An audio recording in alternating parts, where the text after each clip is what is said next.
हाल ही में भारत में health care sector में आर्टिफिशियल इंटेलिजेंस का इस्तेमाल तेजी से बढ़ा है और इसकी सबसे बड़ी उपयोगिता उन इलाकों में दिख सकती है जहां डॉक्टर्स, स्पेशलिस्ट्स और डायग्नोस्टिक इंफ्रास्ट्रक्चर की कमी है।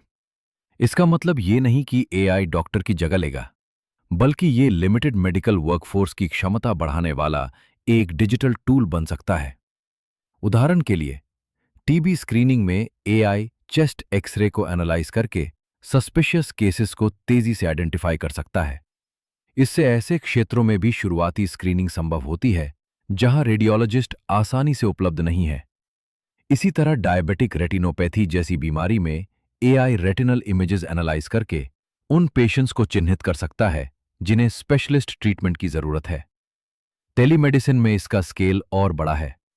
गवर्नमेंट के ई संजीवनी प्लेटफॉर्म में AI based clinical decision support system doctors को पेशेंट सिम्टम्स के आधार पर संभावित डायग्नोसिस समझने में मदद करता है।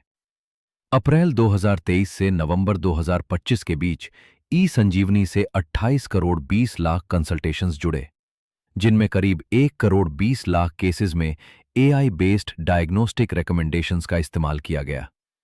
रूरल हेल्थ केयर में एआई इनेबल्ड स्टेथोस्कोप जैसे डिवाइसेस भी महत्वपूर्ण हैं।